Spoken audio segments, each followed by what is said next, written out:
Pushimet verore janë mundësi e mirë për të lexuar libra. Periudhë kjo kur të gjithë janë me pushime dhe një pjesë të kohës së tyre të lirë mund t'ja dedikojnë librit. Një ndër faktorët kryesor që njerëzit i shmangen leximit të librit është qasja në internet, ku edhe ke zgjedhje të shumta për të lexuar. Megjithatë, sipas profesorit Xhelal Zejneli, interneti nuk mund të jetë zëvendësimi i librit dhe literaturës. Vitet e fundit libri ndodhet në krizë të thellë për arsye se askush nuk lexon libra dhe askush nuk blen libra, askush nuk hyn nëpër librari dhe askush nuk i përcjell, nuk i viziton panajret e librit. Sidomos këtu te ne ndër shqiptarët e Maqedonisë.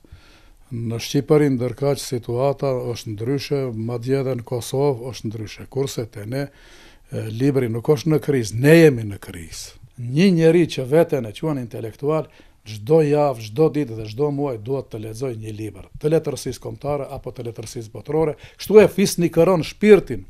Kështu i shkarkohet nga e keqja që është në unin ton, në egon ton, nga egoizmi, nga smira, nga xhelozia, nga ignoranca, nga primitivizmi, a kupton.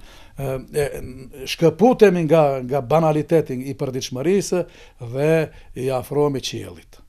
Ndërkaq, Mahi Murtezani, përgjegjës në bibliotekën e qytetit të Tetovës, shprehet se sezoni i verës sjell më shumë lexues.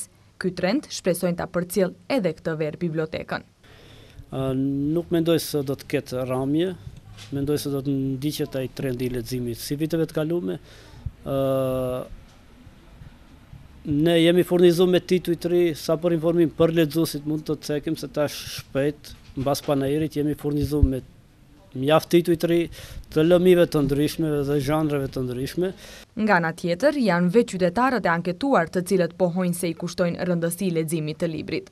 Po, zakonisht lexoj, varësisht prej kohës që kam në studime, por lexoj. Themi, nuk ka diçka caktuar, lexojmë përgjithësi, na duhen informata përgjithësi. Profesorët rekomandojnë që t'i kushtohet rëndësi leximit të librit. Vetëm në këtë mënyrë do të mund t'i largohemi stresit të përditshëm, problemeve të përditshme, pasi siç thuhet, libri është qetësuesi më i miri i shpirtit.